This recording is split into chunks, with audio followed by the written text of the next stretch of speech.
Voilà mes bien-aimés dans le Seigneur, hein, la grâce et la paix au nom de notre Seigneur et Sauveur Jésus de Nazareth, le ressuscité du troisième jour. Voilà mes bien-aimés dans le Seigneur, hein, je pense que ça sera la dernière vidéo dans la série de la chronologie sur l'eschatologie des temps de la fin. Si Dieu nous permet, on reviendra peut-être ultérieurement sur ce sujet pour compléter des choses. Alors, il y a beaucoup d'autres points, effectivement, euh, à tirer de la chronologie des temps de la fin. Pour l'instant, voilà, j'ai été conduit comme ça. Et si toutefois le Seigneur me conduit à revenir sur certains sujets, sur certains détails, eh bien, j'y reviendrai. Voilà, donc dans la vidéo précédente, nous avons parlé de la victoire de notre Seigneur sur l'homme impie, sur l'Antéchrist. Et justement, aujourd'hui, eh bien, ce sera la suite, de la vidéo antérieure. Donc, dans la vidéo antérieure, nous avons parlé de la victoire de Yeshua sur l'Antéchrist. Et nous nous étions arrêtés, à Apocalypse, chapitre 19. Et nous allons justement repartir de là. Donc aujourd'hui, nous allons parler, du règne de 1000 ans, des récompenses et aussi de la fin, des 1000 ans. Donc là, Jésus revient. Nous sommes à la fin de la grande tribulation et Jésus revient. Le ciel s'ouvre. Jésus revient sur un cheval blanc, avec les armées qui le suivent. Et nous avons vu que selon dans la vidéo antérieure, que ceux qui reviennent avec Jésus, c'est Jésus revient avec les anges et il revient aussi avec les saints, avec les élus. Et là, dans le livre de Apocalypse chapitre 19, à partir du verset 17, il est écrit: et je vis un ange qui se tenait dans le soleil. Il cria d'une voix forte en disant à tous les oiseaux qui volaient par le milieu du ciel: venez, rassemblez-vous pour le grand festin de Dieu, afin de manger la chair des rois, la chair des chefs militaires, la chair des puissants, la chair des chevaux et de tous ceux qui les montent, la chair de tous les libres et de tout esclave. Et cette parole, mes bien-aimés dans le Seigneur, elle correspond aussi, à une parole que Jésus avait dite dans Matthieu chapitre 24. Dans Matthieu chapitre 24, c'est pour ça que Matthieu 24, c'est vraiment important quand on le lit, de bien le comprendre, parce que dans Matthieu 24, Jésus parle en fait des signes des temps de la fin, il parle de la grande tribulation et il parle aussi de son aparousia, c'est-à-dire de son retour physique. Et regardez dans Matthieu 24,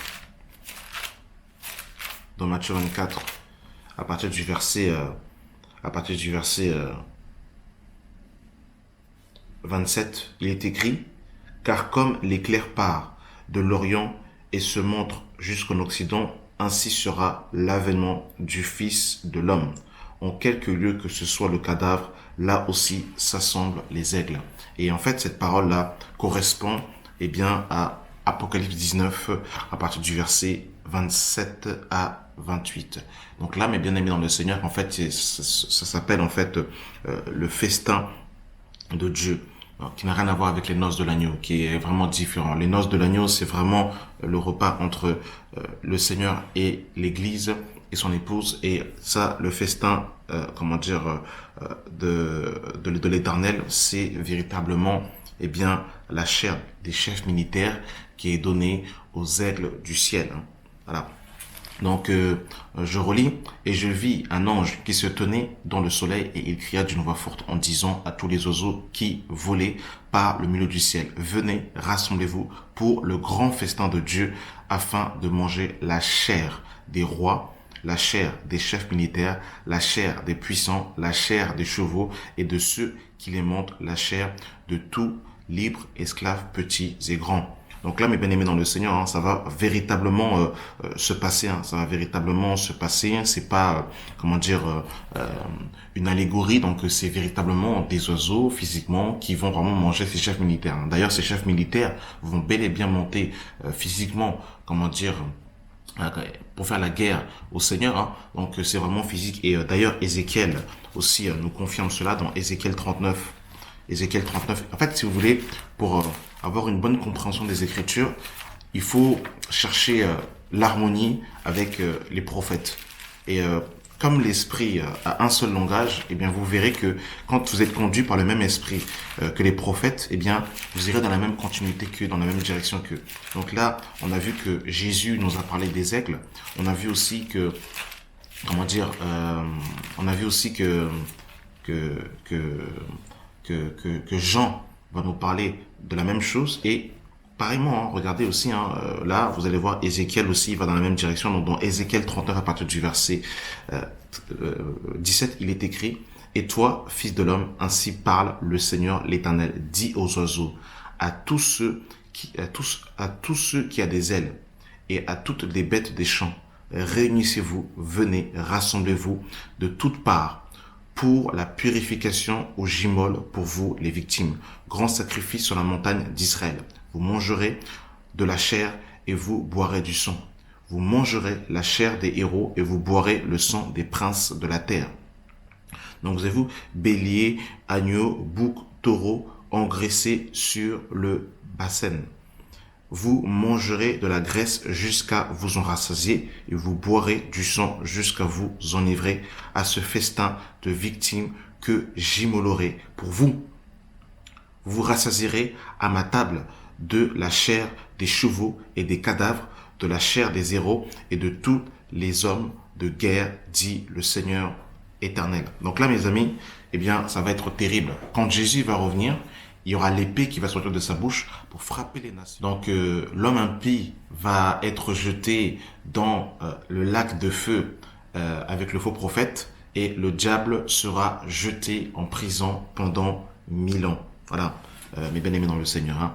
Et verset 19, hein, « Et je vis la bête et les rois de la terre et toutes leurs armées rassemblées pour faire la guerre à celui qui était assis sur le cheval et à son armée. Et la bête fut prise avec elle le faux prophète, qui avait fait devant elle des prodiges par lesquels il avait séduit ceux qui avaient pris la marque de la bête, adoré son image.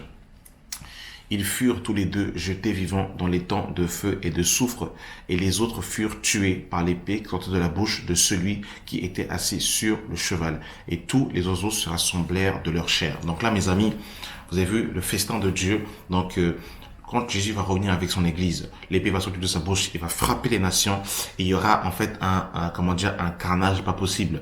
Il y aura en fait la chair des chefs militaires et là les oiseaux. Donc mes amis, vous vous rendez compte que Dieu a créé des oiseaux spécialement pour ce jour-là.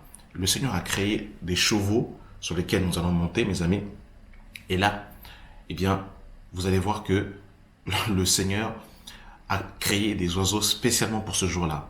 Oh, ça va être terrible. Où ils vont becter, où ils vont piquer le crâne des chefs militaires. Oh, ça va être terrible. Ils vont boire leur sang.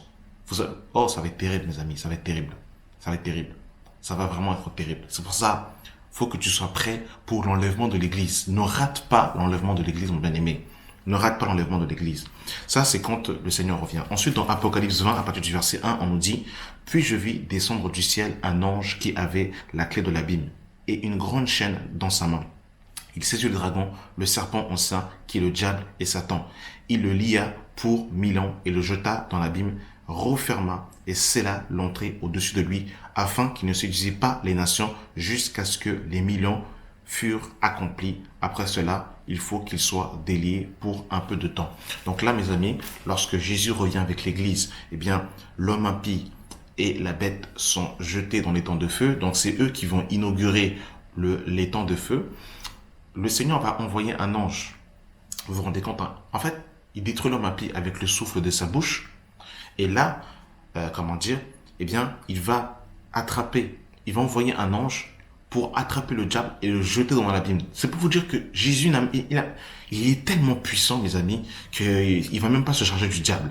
Il va envoyer un ange. Et en plus, ce qui est terrible, c'est que l'ange va attraper le diable avec une main et avec l'autre main, il aura les clés de l'abîme. Je sais pas si vous vous rendez compte. Quand ceux qui sont tétanisés des démons, mais regardez, Jésus ne s'occupe même pas de Satan. Il va envoyer un ange. Il va dire, attrape-le, jette-le en garde à vue, là. Satan va faire de la garde à vue pendant 1000 ans. Vous vous rendez compte? Il l'attrape avec une main, il le jette comme ça, comme un délinquant. C'est terrible, les amis. Là. C'est terrible, ça. C'est terrible. On va le jeter comme ça, comme un délinquant, là, on va fermer les clés de l'abîme, on l'enferme avec tous ces démons pendant 1000 ans. Oh, mes amis, ça va être terrible. C'est succulent, mes amis. Ça va être terrible. Et là, mes amis, qu'est-ce qui va se passer? Eh bien, ici, là, Jésus, hein, il est déjà revenu, il a mis fin au règne de l'homme impie, et là, il prend le diable et il le jette, comment dire, dans l'abîme, pendant 1000 ans. Et là, mes amis, hein, à partir du verset 4, on nous dit, puis je vis des trônes, et à ceux qui s'y assirent furent donnés le pouvoir de juger. Donc là, quand Jésus va revenir avec l'Église, mes amis, eh bien, il y aura, le jugement des nations. Et le jugement des nations correspond à Matthieu 25. Rappelez-vous que dans Matthieu 25, il y aura des hommes, il y aura des personnes qui seront à sa droite et d'autres qui seront à sa gauche. Et bien évidemment, l'Église ne passe pas en jugement. Donc, dans Matthieu 25, je pense que nous avons déjà tous lu ce passage-là. Eh bien, il y aura les boucs et les boucs et les brebis. Donc, il y en aura qui seront à sa droite et d'autres qui seront à sa gauche. Et ceux qui seront à sa droite, eh bien, qui sont rendus dignes, eh bien, rentreront justement, eh bien, dans le royaume. Et ça ne peut pas être l'Église pour la simple et bonne raison que l'Église ne passe pas en jugement. Donc, pour ça, nous allons lire 1 Corinthiens chapitre 6 à partir du verset 1. Il est écrit: quelques-uns de vous, quelques-uns de vous avaient différents avec un autre. Aussi plaider à devant les injustes et non devant les saints. Ne savez-vous pas que les saints jugeront le monde? Et si c'est par vous que le monde est jugé, vous êtes indignes de rendre les moindres jugements. Ne savez-vous pas que nous jugerons les anges? Donc voilà, l'Église a reçu le mandat du Seigneur, en fait, de pouvoir juger. Donc quand en fait, ici on nous dit, et je vis des trônes, et à ceux qui s'y assirent furent donnés le pouvoir de juger, eh bien, Matthieu 25, eh bien, c'est le jugement des nations.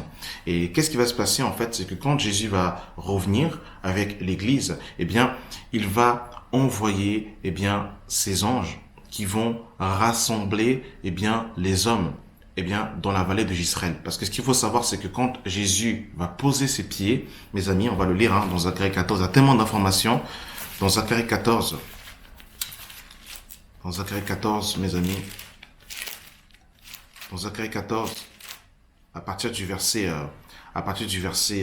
4, il est écrit: ses pieds se poseront en ce jour sur la montagne des Oliviers. Donc on parle de l'Éternel, on parle de Jésus qui va revenir, il va poser ses pieds sur la montagne des Oliviers, qui est vis-à-vis de Jérusalem du côté de l'Orient. La montagne des Oliviers se fondra par le milieu, à l'Orient, à l'Occident, et se formera une grande vallée, et la moitié de la montagne reculera vers le septentrion, et une moitié vers le midi. Donc quand Jésus va poser ses pieds sur le mont des Oliviers, il y aura en fait un grand tremblement de terre, en fait, et une très grande vallée, en fait, qui va se former. Et c'est là justement où il y aura justement le jugement des nations. Et dans le jugement des nations, eh bien, les hommes qui auront justement, étaient jugés dignes de pouvoir rentrer dans le millénium, eh bien, rentreront dans le millénium avec leurs corps normaux. On va aller doucement parce que je sais que certains sont peut-être perdus. Alors, l'Église, quand elle a été enlevée, hein, quand elle était enlevée avec le Seigneur dans les airs, donc il y a eu les morts en Christ et il y a eu ensuite l'Église qui a été enlevée avec un corps incorruptible, hein, donc avec un corps qui ne connaît pas la mort. Donc, je vais le lire rapidement. Dans 1 Corinthiens 15, à partir du verset 42. Ainsi en est-il de la résurrection des morts. Le corps est semé corruptible, il ressuscite incorruptible. Il est semé méprisable, il ressuscite glorieux. Il est semé infirme, il ressuscite plein de force. Il est semé corps animal, il ressuscite corps spirituel. Il y a un corps animal et il y a aussi un corps spirituel. Donc ça, c'est le corps que l'Église aura. Mais par contre, il y aura des gens des nations qui n'auront pas, eux, le corps incorruptible, mais qui vont rentrer dans le millénium avec leurs corps normaux. Et d'ailleurs, Jésus nous a fait une promesse que nous allons justement, avoir des récompenses. Hein. Et regardez, nous sommes dans le livre de Apocalypse chapitre 2. Apocalypse 2, à partir du verset 26. À celui qui vaincra et qui gardera jusqu'à la fin mes œuvres, je donnerai autorité sur les nations. et il les pètera avec une verge de fer, comme on brise les vases d'argile, ainsi que moi aussi j'ai reçu le pouvoir de mon Père. Donc là, mes bien-aimés dans le Seigneur, eh bien, l'Église va recevoir le pouvoir sur les nations. Ça veut dire que quand Jésus revient, eh bien l'Église, l'épouse de Christ va régner avec, l'Église, avec Jésus. Et là, justement, eh bien, nous aurons le corps incorruptible et l'Église va justement, eh bien, dominer sur les nations, littéralement sur les hommes qui vont rentrer dans le millénium avec leurs corps normaux. On le lira, vous inquiétez pas, on va aller doucement parce que je sens qu'il y en a qui sont perdus. D'autres disent, mais qu'est-ce qu'il est en train de raconter? Il dit des fausses doctrines. On va aller doucement, on va lire doucement. Tout est écrit. Et ce qui est grand avec la parole, c'est que tous les prophètes s'accordent. Vous savez, quand on est conduit du même esprit que les apôtres et que les prophètes, eh bien, on dit la même chose que ce que Jean a dit, eh bien, Ézéchiel l'a dit, ou si c'est pas Ézéchiel, c'est quelqu'un d'autre qui va le dire. Donc voilà, c'est ça qui est succulent. Donc vous avez vu, à celui qui vaincra et qui gardera jusqu'à la fin mes œuvres, je donnerai autorité sur les nations et il pètera avec une verge de fer. Donc là, mes amis, nous allons pouvoir régner et dominer. Et regardez ce que Jésus va dire en fait, qu'il va faire la promesse à ses 12 apôtres, parce que tout à l'heure nous avons vu justement que, eh bien, des trônes furent donnés et ceux qui s'assirent furent donnés le pouvoir de juger. Regardez ce que Jésus va dire dans Matthieu chapitre 19. Dans Matthieu 19. Donc là, nous sommes revenus. Là, nous sommes revenus avec Jésus. La bête et le faux prophète sont jetés dans les temps de feu. Les armées qui étaient avec l'homme impie sont tuées. Là, les oiseaux mangent leur chair. Là, Satan et ses démons sont jetés en prison. Et là, justement, eh bien, il y a le jugement des nations. Voilà. Et donc, regardez ce que Jésus dit dans Matthieu chapitre 19. Il y a tellement de choses, je pensais pas que j'allais même pas encore rentrer dans le millénium. On est même pas encore rentré dans le millénium. Hein. Vous avez vu comment il y a tellement d'informations, comment c'est terrible. Dans Matthieu 19, à partir du verset 27, il est écrit, Pierre prenant alors la parole lui dit, voici, nous avons tout quitté et nous t'avons suivi. Qu'en sera-t-il de nous? Jésus leur dit, je vous le dis en vérité, quand le Fils de l'homme au renouvellement de toutes choses, sera assis sur le trône de sa gloire, vous qui m'avez suivi, vous serez de même assis sur 12 tribus et vous jugerez les 12 tribus d'Israël. Donc ça, c'est la récompense des apôtres. Les apôtres, eux, ils vont juger les 12 tribus de la maison d'Israël. Nous, l'Église, nous jugerons en fait les nations. On va juger le monde. Voilà. Et regardez, quand Jésus va revenir, eh bien, là, mes amis, il y aura les récompenses. C'est pour ça, mes amis, eh bien, la fidélité est très importante. Vous savez, des fois, malheureusement, on s'arrête seulement je vais être sauvé. C'est une bonne chose d'être sauvé. Mais l'apôtre Paul était tellement dans une autre dimension. Lui, en fait, il pensait à sa couronne, il pensait à sa récompense, à sa rémunération. C'est-à-dire, en fait, ce qu'il allait obtenir de la part du Seigneur. Regardez ce que Jésus nous dit, mes amis, dans le livre de Luc, chapitre 19, à partir du verset 16. Le premier vint et dit, Seigneur, ta mine a rapporté 10 000. Il lui dit, c'est bien, bon serviteur, parce que tu as été fidèle en peu de choses, reçois le gouvernement de 10 villes. Le second vint et dit, Seigneur, ta mine a produit 5 000. Il lui dit, toi aussi, sois établi sur 5 villes. Donc là, mes amis, quand Jésus revient avec l'Église, donc nous qui avons le corps incorruptible, eh bien, nous allons, eh bien, régner, eh bien, sur, nous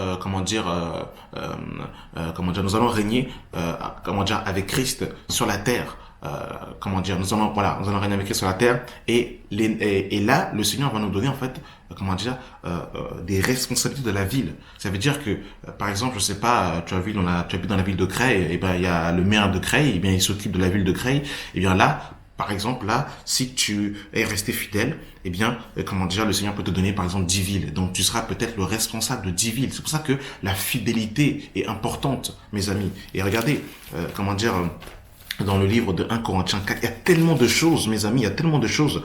Dans 1 Corinthiens 4, à partir du verset 1, on nous dit, ainsi, quand nous regarde comme des dispensateurs de Christ, et des dispensateurs des mystères de Dieu. Du reste, ce qu'on demande des dispensateurs, c'est qu'ils soient trouvés fidèles. c'est qu'il soit trouvé fidèle. Mon frère, la fidélité, mon frère, ma soeur, la fidélité à la parole de Dieu, la fidélité à ce que Dieu te demande est très importante parce que aussi, eh bien, ça aura des répercussions par rapport en fait au millénium. C'est-à-dire en fait que quand Jésus va revenir, nous n'aurons pas en fait les mêmes gloires. Nous n'aurons pas en fait les mêmes en fait dignités. Regardez, oh, il y a tellement de choses. Regardez dans Daniel chapitre 12. Oh là là, oh là là, oh là là, oh là là. Il y a tellement de choses, mes amis. Je pensais pas que... Vous avez vu, c'est pour ça que c'est important de disséquer, d'aller point par point, comment dire, parce que c'est pas quelque chose en fait qui va se faire comme ça en un clin d'œil. Hein. Il y a beaucoup de choses en fait qui vont qui vont se faire. Vous avez vu, c'est comment c'est... Waouh. Là, dans Apocalypse, dans Daniel chapitre 12, à partir du verset 1, on nous dit, en ce temps-là, se lèvera Michael, le grand chef, le défenseur des enfants de ton peuple. Et ce sera une époque de détresse telle qu'il n'y en a point eu depuis que les nations existent jusqu'à cette époque-là. On parle en fait de la période de la grande tribulation. Et celui qui garde en fait Israël, eh bien c'est l'archange Michael. Et qui en sera trouvé inscrit dans le livre seront sauvés. Plusieurs de ceux qui dorment dans la poussière de la terre se réveilleront, les uns pour la vie éternelle, les autres pour l'opprobre et la honte éternelle. Ceux qui auront été intelligents brilleront comme la splendeur du ciel. Ceux qui auront enseigné la justice, la multitude brilleront comme les étoiles à toujours et à perpétuité. Donc là, en fait, on nous parle en fait de ceux qui vont briller comme la splendeur du ciel. Et on va parler en fait de ceux qui vont briller comme les étoiles. Donc vous avez vu en fait que quand nous allons revenir avec Jésus, eh bien les 12 apôtres vont juger les 12 tribus d'Israël. L'Église, nous allons juger en fait les nations. Et mes amis, il y en a qui vont briller comme les étoiles, d'autres qui vont briller comme le ciel. Et Paul va confirmer cela. C'est pour ça que c'est important d'avoir en fait d'être dans le même esprit que les apôtres. C'est très important. Et quand vous êtes dans le même esprit que les apôtres et les prophètes, eh bien, vous ne sortirez pas, de la saine doctrine. Hein. Voilà. Donc, voilà. Dans 1 Corinthiens 15, à partir du verset 40, regardez, hein. Il y a aussi un corps spirituel, des corps terrestres.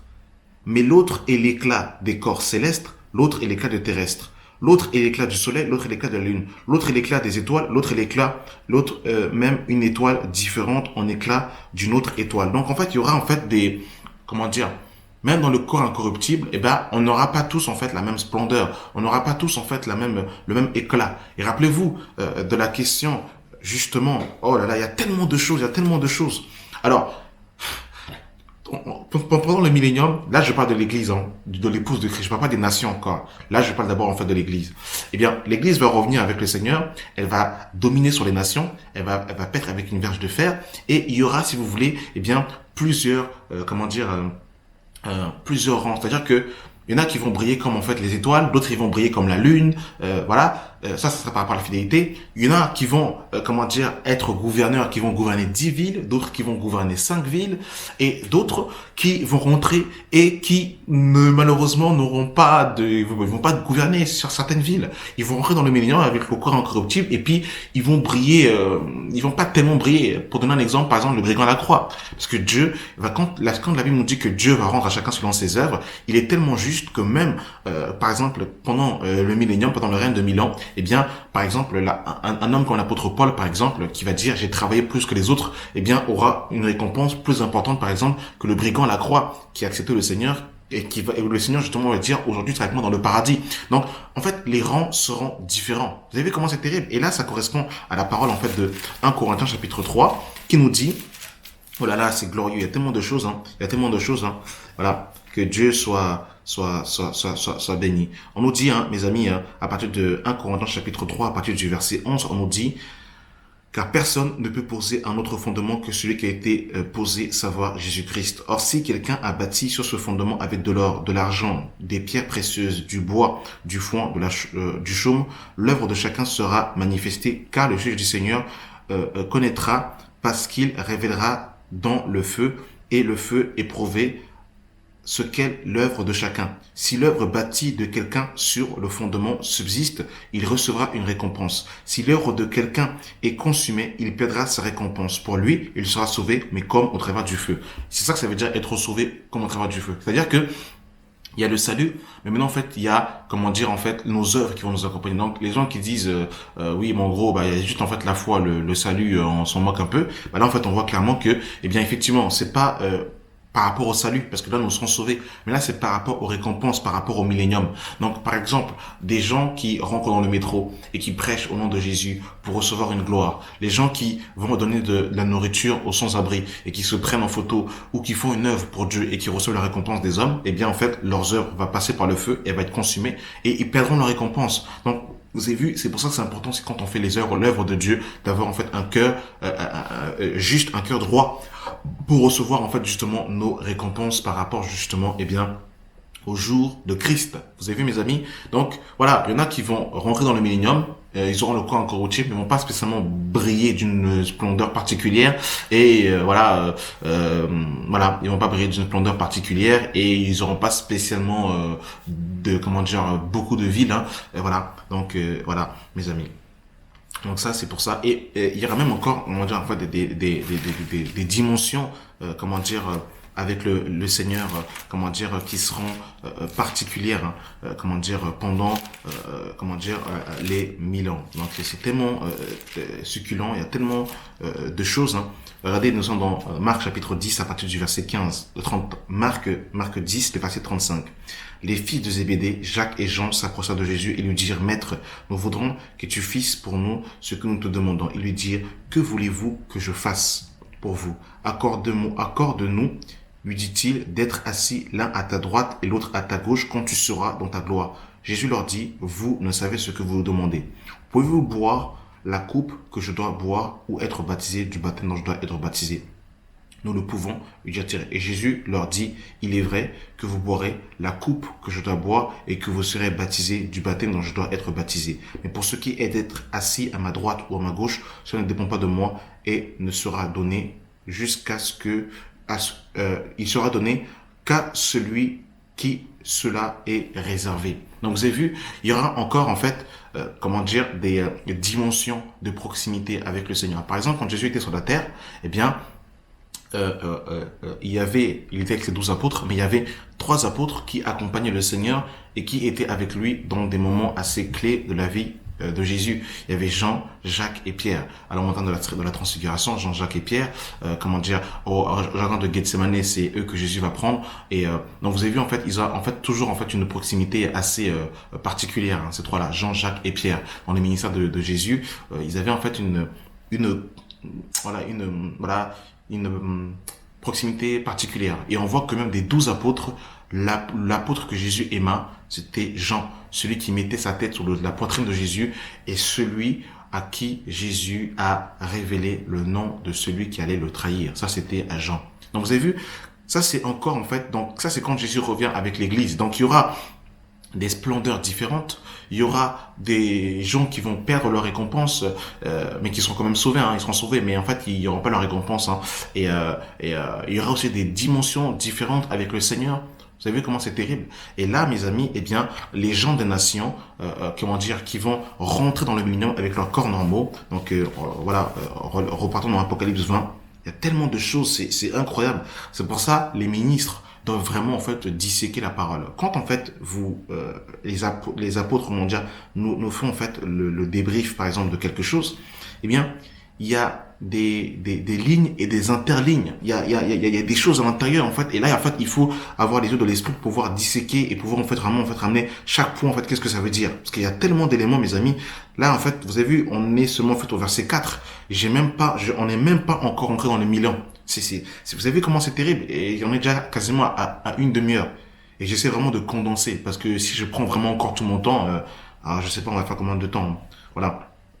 Et je vis des trônes, et à ceux qui s'y assirent furent donné le pouvoir de juger, et je vis les âmes de ceux qui avaient été décapités à cause du témoignage de Jésus, et à cause de la parole de Dieu, et de ceux qui n'avaient pas adoré, comment dire, la bête, ni son image, et qui n'avaient point reçu la marque sur son front et sur la main. Il revient à la vie, et ils régnèrent avec Christ pendant 1000 ans. Voilà, donc là en fait, ils viennent, et ils vont régner avec Christ pendant 1000 ans. Et on nous dit, les autres ne reviennent point à la vie jusqu'à ce que les 1000 ans furent accomplis.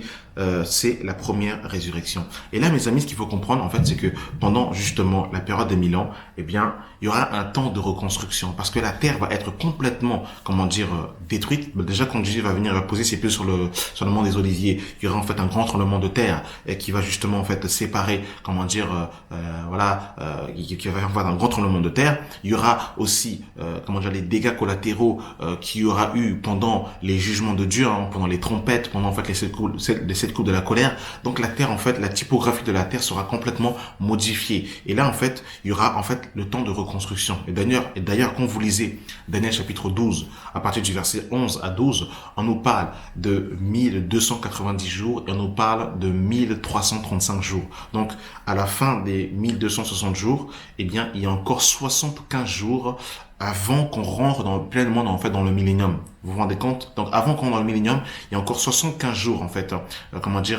qui seront, en fait, rajoutés. Donc, à la fin des 1260 jours, l'homme impie est mis à mort, donc c'est fini pour lui. Et après, il y a encore, 75 jours.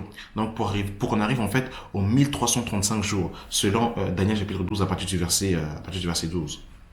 Donc là, il y aura vraiment en fait un temps de reconstruction, le temps en fait de récompenses, etc., etc. Et justement, quand les 75 jours seront terminés, que les villes seront reconstruites, etc., etc., à cause en fait des dégâts, parce qu'effectivement, il faut qu'on règne sur des villes, et il y aura des dégâts pendant ce moment-là. Donc il y aura justement probablement en fait des reconstructions pendant ce moment-là. Et là, mes amis, eh bien, nous rentrons dans le millénium. Et là, pendant le millénium, qu'est-ce qui va se passer, mes amis? Eh bien, nous sommes dans le livre de Zacharie, chapitre 14. Et là, il y aura la fête des tabernacles qui sera remis à l'ordre du jour. Nous sommes dans le livre de Zacharie, chapitre 14, à partir du verset 16.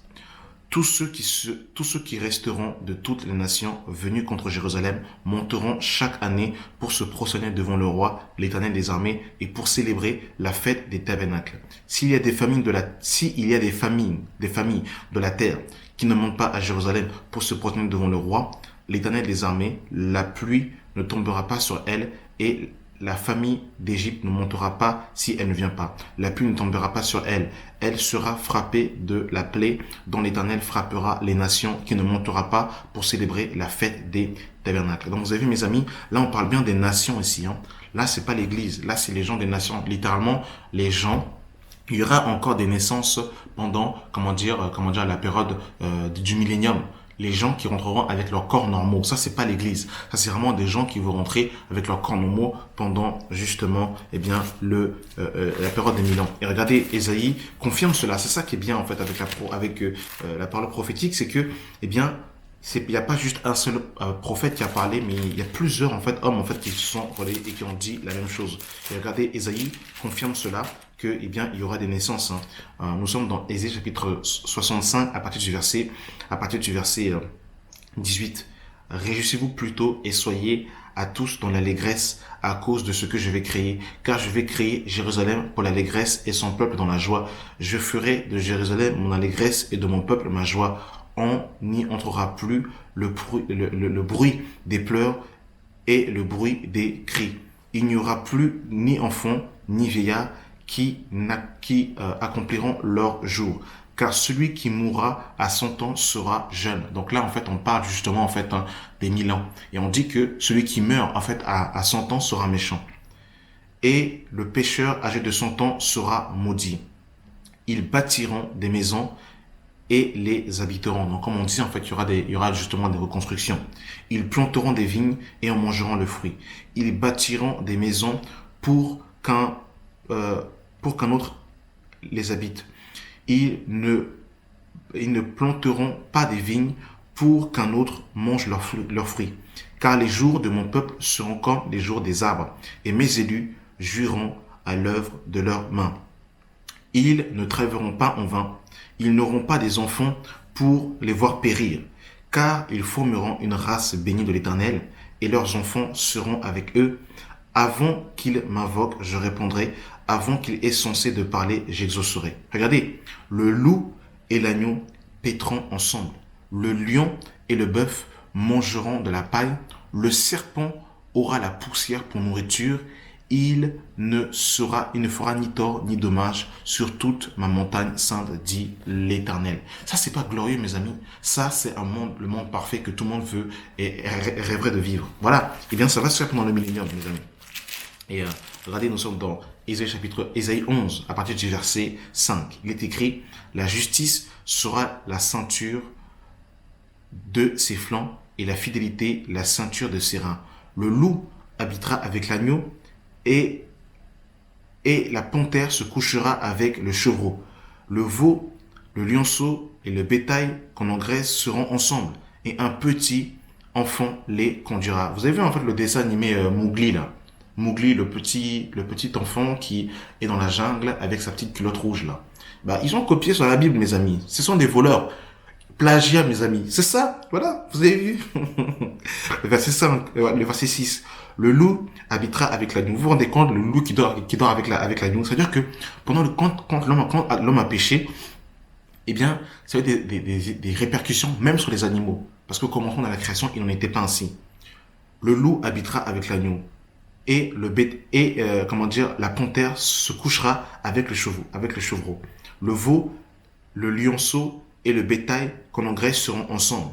Et un petit enfant les conduira. La vache et l'ours auront un même pâturage.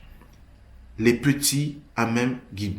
Et le lion comme le bœuf mangeront de la paille. C'est terrible ça. C'est terrible. Le nourrisson s'abattra sur l'entrée de la vipère. Et l'enfant serait entre les mains dans la caverne du basilic. Il ne sera ni tort ni dommage sur toutes les montagnes saintes, car la terre sera remplie de la connaissance de Dieu, comme le fond de la mer par les eaux qui la couvrent. En ce jour-là, le rejeton d'Israël sera comme une bannière. Pour les peuples, les nations se tourneront vers lui et la gloire sera sa demeure. Voilà. C'est vraiment, franchement, c'est glorieux, mes amis. Là, il y aura en fait des enfants qui pourront en fait être avec des serpents. Il y aura rien. Il y aura en fait le lion avec l'agneau. Ils vont manger de la paille. C'est terrible. Ça, c'est pendant le millénium, mes amis. Ça, c'est pendant les 1000 ans. Et justement, à la fin des 1000 ans, donc on arrive à la fin des 1000 ans, voilà, on nous dit, à partir du verset 37, quand les 1000 ans sera accomplis, Satan sera relâché de sa prison. Il sortira pour séduire les nations qui sont aux quatre coins de la terre, Gog et Magog, afin de les rassembler pour la guerre. Leur nombre est comme le sable de la mer. Donc vous avez vu comment est-ce que c'est glorieux. Dieu est tellement bon que pendant le millénium, c'est pour ça justement que Satan n'est pas jeté directement dans la géhenne, dans le lac de feu. Parce qu'en fait, pendant le millénium, eh bien, les nations vont encore avoir des enfants. Et il y aura justement des enfants qui n'auront pas été tentés. Et comme Dieu est bon, eh bien, et qu'il est juste, eh bien, il faut que eux aussi, justement, soient éprouvés. Et c'est pour cette raison aussi pour laquelle que Satan n'est pas tout de suite jeté dans les temps de feu. Et là, justement, eh bien, le diable va sortir les gens de Gog et de Magog. Donc, ce sont les gens des nations, les gens qui vont rentrer dans le millénium avec leurs corps normaux. C'est eux que le diable, justement, va séduire. C'est pas l'église, parce que l'église, elle, aura le corps incorruptible.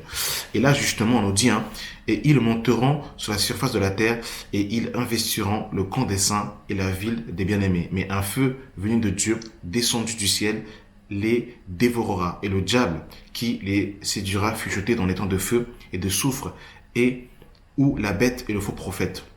Ils seront tourmentés, jour et nuit au siècle des siècles. Voilà, mes amis.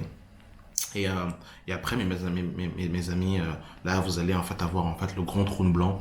Et là, ça va être le jugement pour la damnation éternelle. Donc, ceux qui n'avaient pas été ressuscités, en fait, ils vont ressusciter pour justement, le lac de feu.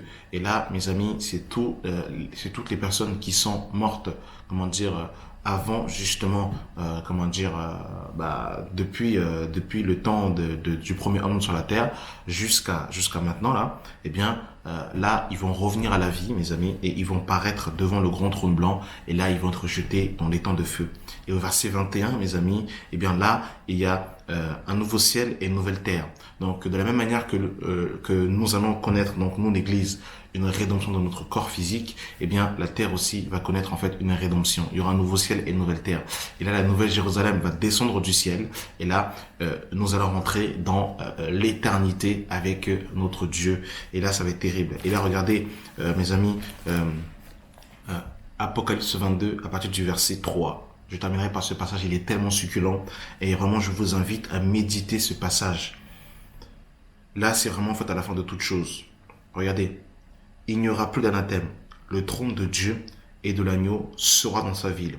Ses serviteurs le serviront et verront sa face, et son nom sera sur leur front. Et regardez mes amis, on nous dit, il n'y aura plus d'anathème. Le trône, donc il y aura un seul trône. Le trône de Dieu et de l'agneau sera dans la ville, donc et non seront. Ses serviteurs le serviront et verront sa face, et son nom, et pas leur nom, sera sur leur front. Donc là, mes amis, on verra Dieu tel qu'il est. C'est magnifique, mes amis, c'est magnifique. Vraiment, prenons courage. Soyons encouragés, mes amis, parce que bientôt nous allons vivre ces choses. Et il est temps qu'on prêche ces choses dans nos assemblées. Il est temps qu'on nous donne justement ce genre de nourriture, parce que ça fait partie de notre espérance. Voilà, merci d'avoir pris le temps de regarder cette série. Merci pour vos commentaires, pour vos partages. Vraiment que la gloire au nom de notre Seigneur Sauveur Jésus-Christ. Et voilà, que la grâce et la paix soient avec vous, mes amis. J'espère que vous avez pu comprendre. Il y a tellement de choses qui ont été dites. L'honneur et la gloire seront à notre Seigneur Sauveur Jésus-Christ. Amen.